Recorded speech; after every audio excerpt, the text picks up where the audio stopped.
Good afternoon and welcome to our YouTube channel.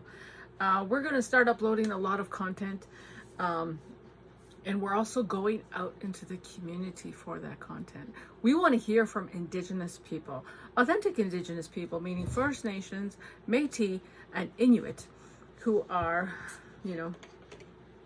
that are based in Canada and Upper North America. The Ghost Warrior Society doesn't really define itself by colonial borders or colonial structures. And what that means is that, we got these government things that attempt to define Indigenous people, but we really strive to be a grassroots Indigenous collective. And what we're trying to do is we're not waiting for the colonials to get their act together to move on Indigenous identity fraud, because I would probably be, it may be in my kids' lifetime, maybe in my grandkids' lifetime, the government might actually move to do something about Indigenous identity fraud, and there's no consequences. Currently there is absolutely zero consequences for impersonating an Indigenous person, and this is a huge problem. Now, here at the Ghost Warrior Society, we also recognize that there are those people who are genuinely displaced. And I can speak for some of those people because I am a 60s Scoop survivor, meaning the 60s Scoop refers to a period in Canadian history between 1959 or something like that up to 1991, I believe, is the acceptable time period. So it's not just the 60s. It refers to a policy, a child welfare policy that was, sanctioned by the Canadian government that scooped Indigenous children en masse from their Indigenous communities, reserves, settlements, and other Indigenous,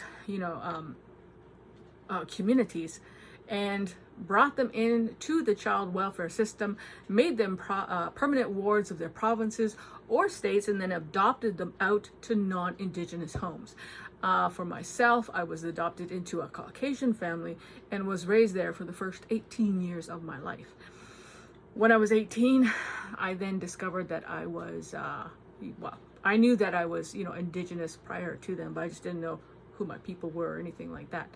So since the age of 18, I have spent a lot of time reconnecting to my Indigenous culture and heritage, and I am a first-generation Indigenous person.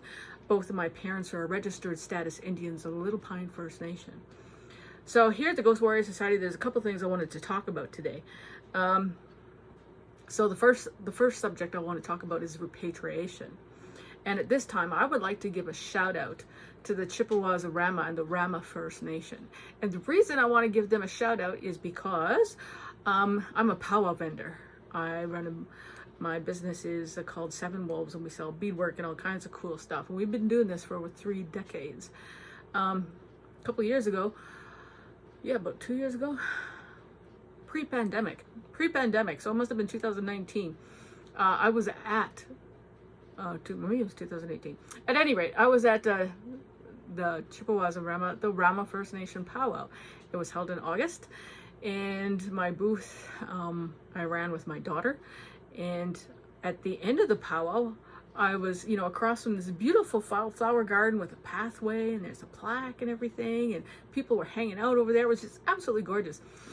And I found out that that was a special place that was designated by the Rama First Nation for 60 Scoop Survivors. And I was like, wow, that is awesome. Every First Nation and every Indigenous community in Canada and the territories everywhere needs to do this.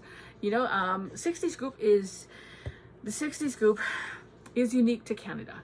But I would really love to see that kind of repatriation, that kind of effort, that kind of honor made for 60 scoopers in every province and territory.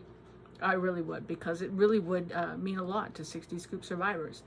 I would say that probably 60 to 75% of 60 Scoop survivors who are like my age today, our adoptions have failed. So I don't have a relationship with my adoptive family. I have a very fractured, non-existent relationship with my biological family, and I suffer a lot of isolation and a lot of adversity. Now, because of these estrangements, I know what it's like to, I am keenly aware, let me say that, I am keenly aware of all the resources that Indigenous identity fraud steals from authentic Indigenous people who need these things as lifelines, absolute lifelines. And yeah, I see my people homeless. I myself have been homeless over the years. I've been homeless in Edmonton, Regina, Saskatoon, Yorkton, Ottawa, North Bay, Sudbury, Toronto, and Iqaluit. I was, even up in Nunavut.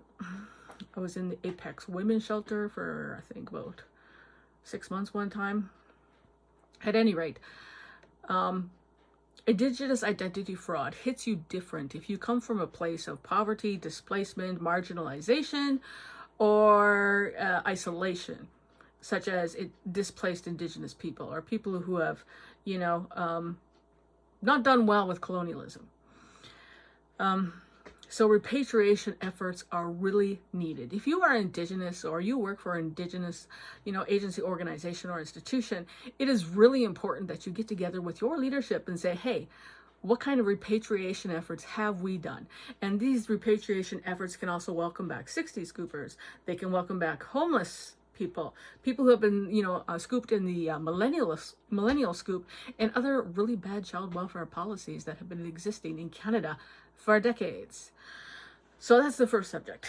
The second subject I would like to speak about is, in my work with Pretendians, I have become increasingly aware of this really, really, really disturbing trend among Pretendians, and that is the weaponization of Indigenous medicine and cultural practices and protocols. What do I mean by that? What I mean is, we have the right to ask questions. And sometimes when we are investigating subjects, they come at us with, oh, I can tell you, but you have to bring me tobacco so that I can answer your question. And we have to go into a circle with an elder or people that I've chosen. I'm just like, that is gaslighting. That is inappropriate. That is settler violence. That is settler justice. And that ain't happening. That is not happening. That is the new Pretendian self-defense, resistance to authentication that is popping up all over. And I've had it up to here with that. Because when I ask you where you come from, I don't need to go into ceremony to get an answer. This is just part of Indigenous relations. This is part of being respectful in an Indigenous circle. This is the way it goes, Hi, what's your name? Where are you from? You can tell me these things without, going into ceremony. And I will tell you another reason why that's very inflammatory, disrespectful, and gaslighting. When we are in a circle, such as a sacred circle, sharing circle to do ceremony or medicine or whatever, and medicine is involved, then there is this, what stays in the circle, what's said in the circle stays in the circle. So what, is that a silencing technique from the Pretendians to say, oh, I can only tell you in circle? And then we go to, the circle of medicines, and then, what's said in there stays there, so I can't say anything? You get what I'm saying here? Stop doing that. Stop doing that. And if somebody does that to you, you have the right to say, no, that is not happening. I asked you a simple question. We do not have to come, meet in person, exchange, tobacco or other medicines or any other kind of cultural protocol. It is a simple question. Stop weaponizing my culture against me. Stop it.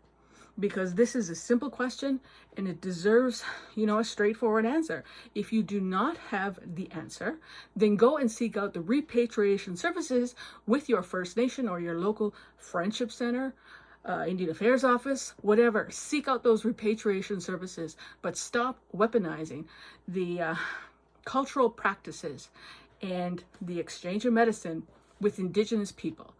That is a new and inflammatory practice by Pretendians, and it is wrong. And we will call you on it every time. And we are not obligated to exchange information in that way. That is just a simple, self-preserving, gaslighting, technique that is employed by Pretendians, and it's 100% settler violence. So stop it. Just plain stop it. Don't even do it. Thank you. So that's my message for today. Please go ahead and share my channel. You know, learn some more. Check out ghostwarriorsociety.com. And yeah, we'll see you on the Powwow Trail this year. Thank you very much.